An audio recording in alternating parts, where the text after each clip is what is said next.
Where did Cain's wife come from? The Bible tells us in Genesis 4:16-17 that after Cain was banished by God for killing his brother Abel, he settled in the land of Nod, east of Eden. There, Cain had a wife and started a family, but the text doesn't explicitly explain who his wife was or where she came from. Let's break it down. To understand this mystery, we need to go back to the beginning, literally.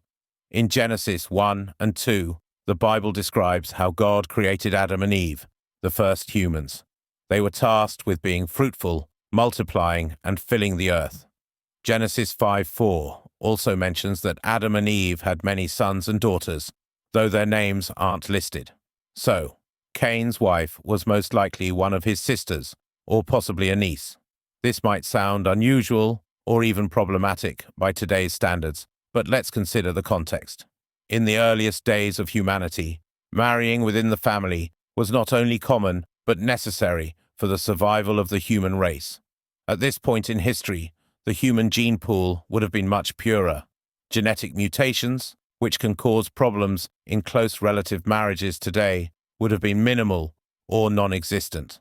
It wasn't until much later, during Moses' time, that God established laws against close relative marriages in Leviticus 18. This indicates that such unions were no longer appropriate as the population grew and the genetic risks increased.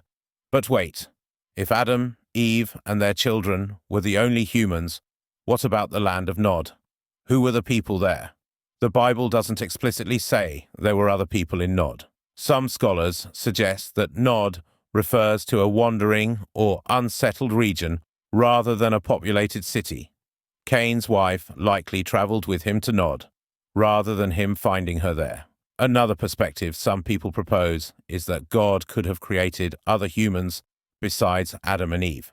However, this view is less supported by the biblical text, which emphasizes Adam and Eve as the progenitors of all humanity. So why doesn't the Bible give us more details? Well, it's important to remember the purpose of Scripture. The Bible isn't intended to answer every historical question or satisfy all our curiosities. Its primary focus is on God's relationship with humanity and his plan for redemption. The story of Cain and his wife points us to deeper truths about sin, grace, and God's provision for humanity's growth despite their failures. So there you have it. While we might not have all the details, the Bible gives us enough to understand the broader picture. Cain's wife was likely a close relative, which made sense in the context of early human history. This story reminds us of God's sovereignty and the unfolding of his plan for humanity. Thanks for watching. If you found this video helpful, give it a thumbs up and don't forget to subscribe for more biblical insights. Until next time, stay curious and stay blessed.